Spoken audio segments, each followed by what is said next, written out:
जय हिंद एवरीवन, कैसे हैं आप सभी। तो चलिए आज के टॉपिक में हम राजस्थान कवर करते हैं। इससे पहले के टॉपिक में हमने कवर कर लिया था उत्तराखंड, संदोपत हिमानी समझ ली थी, देवप्रयाग, नंदप्रयाग, कर्णप्रयाग, ये सब समझ लिए थे। गंगा नदी समझ ली थी कि गंगा नदी किस प्रयाग के बाद से कैसे कैसे कैसे निकलती है, ये सब हमने समझ लिया था। राजस्थान के बारे में थोड़ा अच्छे से पढ़ेंगे, पहले भी हमने अच्छे से पढ़ा था, इसे भी अच्छे से पढ़ेंगे। कुछ यहाँ पर हिस्ट्री के फैक्ट भी निकलेंगे, ज्योग्राफी के फैक्ट भी निकलेंगे, तो समझने का प्रयास करेंगे। राजस्थान जो है भारत का, अगर मैं एरिया वाइज देखूं, क्षेत्रफल के हिसाब से देखूं, तो सबसे बड़ा राज्य है राजस्थान के। अगर मैं इस एरिया के बारे में बात करूं तो ये एरिया पड़ जाता है, थोड़ा बड़ा है ये एरिया पड़ जाता है थार मरुस्थल। थार मरुस्थल जो है वो दुनिया का सबसे ज्यादा आबादी वाला मरुस्थल है। थार मरुस्थल में जितने भी मरुस्थल होते हैं, मरु एरिया होता है, खेती नहीं होती है, तो यहाँ पर आबादी ज्यादा नहीं हो पाती है। लेकिन जो थार मरुस्थल है भारत का, वहां पर सबसे ज्यादा आबादी वाला मरुस्थल है।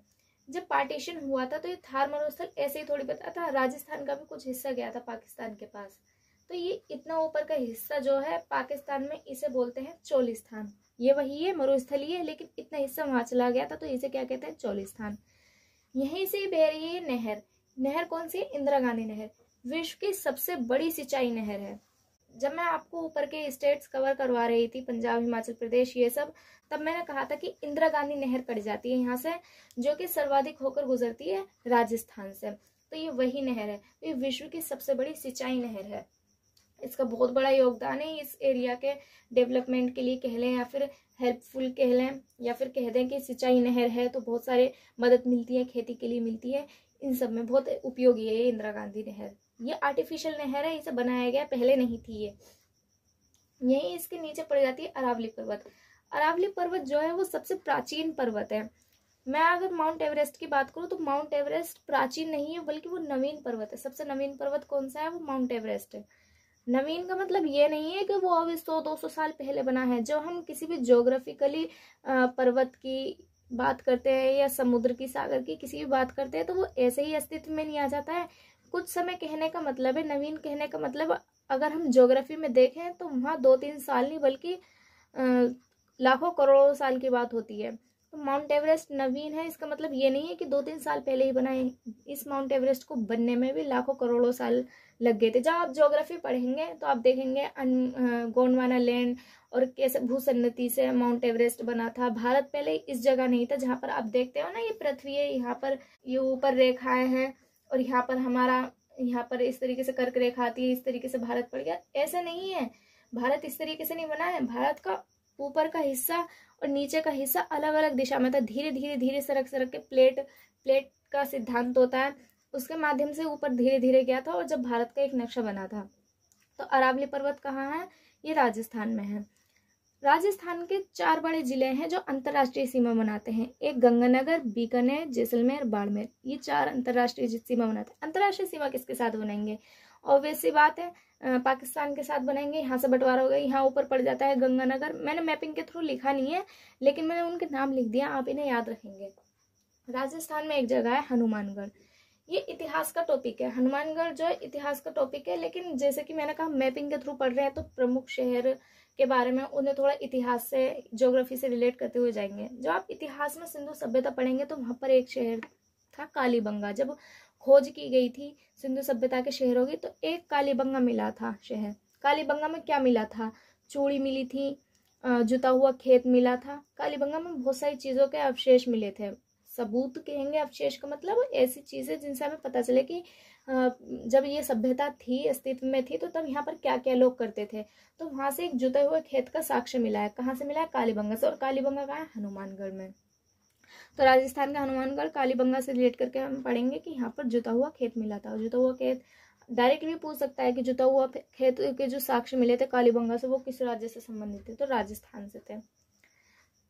राजस्थान में एक जगह है पोखरण। ये बहुत इंटरेस्टिंग कह लूँ या फिर बहुत जीएस का एक अच्छा टॉपिक कह लूँ पोखरण के बारे में। आपको पता है पहले हमारे पास परमाणु बम नहीं था। हमारे ऊपर 1962 में चीन ने हमला कर दिया था, 65 में भी हमने युद्ध लड़ा। हमने 3 पाकिस्तान से युद्ध लड़ चुके हैं, 1 चीन से लड़ चुके हैं। पाकिस्तान से तो जितने भी युद्ध लड़े हैं, हमने थोड़ी बहुत झड़प हुई हो या बड़े पैमाने पर अंतर्राष्ट्रीय युद्ध की घोषणा हो गई हो, इनमें तो हम पाकिस्तान से जीत गए थे। लेकिन चीन से हम जीत नहीं पाए थे, चीन से हम पीछे हट गए थे। क्यों हट गए थे? देश आज़ाद हुआ था, संसाधन नहीं थे, चीन डेवलप था, बड़ा था, बहुत कुछ चीन के पास था। और फिर नेहरू जी को इतना लगा नहीं था कि चीन हम पर हमला कर देगा, क्योंकि उसी टाइम पर हिंदी चीनी भाई भाई भाई भाई, नेहरू ऐसा सोचते थे। बहुत आदर्शवादी नेता थे नेहरू ने ऐसा सोचा नहीं था चीन को लेकर कि चीन हम पे अटैक कर देगा। तो जब चीन ने हम पर अटैक कर दिया तो चीन ने ये कहा था कि आज से 50 साल बाद मैं फिर हमला करूंगा। वो अपने एरिया अरुणाचल प्रदेश हो गया, नेपाल हो गया, ऊपर से एरिया सिक्किम हो गया, इन एरिया को वो अपने बताता है, कहता है कि ये एरिया मेरे हैं, इन्हीं पर कब्जे के लिए वो उसने हम पर 1962 में युद्ध किया था हमसे। और उसने फिर कहा था कि मैं 50 साल बाद फिर युद्ध करूंगा, लेकिन ऐसा शायद मुमकिन नहीं। 50 साल बीत चुके हैं, करेगा चीन। धीरे धीरे देख रहा है हमारी विदेश नीति खराब हो रही है, भूटान के साथ, नेपाल के साथ अपने राजनीतिक संबंध बना रहा है, हमारी विदेश नीति थोड़ी खराब होती जा रही है। लेकिन कुछ नहीं, अंतर्राष्ट्रीय मामले दिनों दिन और रातों रात बदल जाते हैं। अभी हम अपना टॉपिक समझते हैं। 1974 में इंदिरा गांधी थी जब, तो एक परमाणु परीक्षण किया गया था। परमाणु परीक्षण गुप्त रूप से किया गया था, इसकी सूचना नहीं दी गई थी कि हम परमाणु बम बना रहे हैं, क्योंकि अंतर्राष्ट्रीय नियम था कि CTBT थी, मतलब 5 ही देश थे जिन पे पहले से ही परमाणु बम है तो हैं, वरना आप कोई भी परमाणु बम नहीं बनाएगा। लेकिन हमारे पास परमाणु बम नहीं था, इसलिए 1962 में चीन ने हम पर हमला कर दिया था। अगर हमारे पास परमाणु बम होता तो चीन हमारी इतनी हानि नहीं करता, हम पर अटैक नहीं करता। तो हमने जब भी सोच लिया था कि हमें परमाणु बम बनाना है, गुप्त रूप से बनाएंगे। लेकिन 18 मई 1974 में जो परमाणु बम का परीक्षण किया गया वो हमारा असफल रहा। वो जो हमारा असफल परमाणु बम का परीक्षण रहा था उसे नाम दिया गया था स्माइलिंग बुद्धा। ये एग्जाम का एक बार पार्ट बना था कि जो पोखरण में परमाणु परीक्षण किया गया था उसका नाम क्या था, तो उसका नाम था स्माइलिंग बुद्धा। फिर समय बीतता गया, हमने दोबारा हिम्मत नहीं हारी, हमने दोबारा कोशिश की। जब हमने दोबारा कोशिश की तो APJ अब्दुल कलाम ही थे। जब फिर उस टाइम पर जब हमने परमाणु परीक्षण किया था नेक्स्ट टाइम, तो जब प्रधानमंत्री थे अटल बिहारी वाजपेयी, और APJ अब्दुल कलाम राष्ट्रपति नहीं थे उस टाइम पर, वो अपना साइंटिस्ट वैज्ञानिक का जो कार्य कर रहे थे परमाणु परीक्षण को लेकर वही थे। लेकिन हाँ, अटल बिहारी वाजपेयी जो थे वो प्रधानमंत्री थे। तो एक परमाणु परीक्षण किया गया 11 मई को और एक किया गया 13 मई को, गैप लेकर बीच में। 11 मई और 13 मई को जो परमाणु परीक्षण हुआ वो परमाणु परीक्षण सफल रहा। और ये कब हुआ था? 1998 में। देख रहे हो कितना लंबा गैप लेना पड़ा था हमें परमाणु परीक्षण के लिए। और ये जो परमाणु परीक्षण हुआ था इसका नाम था शक्ति 98। तो अब हमारे पास परमाणु शक्ति है। अब आ जाए चीन। अब तो 50 साल भी बीत चुके हैं, चीन अभी तक नहीं आया, क्योंकि 1962 का दौर अलग था, हमारे पास कुछ नहीं था। अब का दौर अलग है, हमारे पास परमाणु बम है। अगर हम पर हमला करोगे तो हम परमाणु बम छोड़ देंगे। हालांकि हमने कहा है कि हम परमाणु बम ऊर्जा के प्रयोग के लिए करेंगे, हम कभी भी अपनी ओर से परमाणु बम के युद्ध के अपनी ओर से पहल नहीं करेंगे। अपनी ओर से पहल कहने का मतलब है युद्ध में हम पहले परमाणु बम का प्रयोग नहीं करेंगे। यदि कोई हम पर करता है तो फिर सामने वाला कैसे चुप रह सकता है। तो ये था। राजस्थान का ये एक एरिया है जोधपुर। जोधपुर में क्या है? वायुसैनिक अड्डा है। ये जो वायुसैनिक अड्डा है ये एशिया का सबसे बड़ा वायुसैनिक अड्डा है। राजस्थान की राजधानी क्या है? जयपुर। और जयपुर को हम किस नाम से जानते हैं? Pink city. पिंक सिटी यही जयपुर में है। हवा महल, आपने हवा महल देखा होगा, बहुत भव्य इमारत है, बड़ी इमारत है। राजस्थान का एक शहर है उदयपुर। ये करंट का सवाल है। करंट मतलब अभी हाल फिलहाल बहुत ज्यादा ये चर्चे में रहा था न्यूज में। ये उदयपुर झीलों का शहर है, बेसिकली इसे झीलों का शहर कहते हैं। लेकिन ये करंट में क्यों रहा था इसे हम थोड़ा समझते हैं। उदयपुर करंट में क्यों रहा था?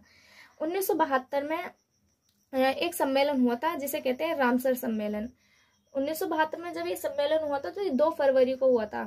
तो ये किस लिए हुआ था? ये हुआ था रामसर साइट्स को लेकर, यानी वेटलैंड शहर को लेकर। ऐसे शहर जो आर्द्र होते हैं, मतलब झीलों के किनारे होते हैं, बहुत लंबे एरिया में फैले हुए होते हैं और उनकी मिट्टी अच्छी होती है, आर्द्र होते हैं, नमी होती है वहाँ पर, तो खेती अच्छे से हो सकती है, सिंचाई संसाधन होते हैं, बहुत अच्छी जगह कहेंगे हम उसे डेवलप होने के लिए। तो ऐसे रामसर साइट को संरक्षण की जरूरत थी, क्योंकि वहाँ पर विविधताएं होती हैं, बहुत सारी वनस्पति होती है, बहुत कुछ होता है ऐसी जगहों पर, आर्द्र भूमि वाले शहरों पर।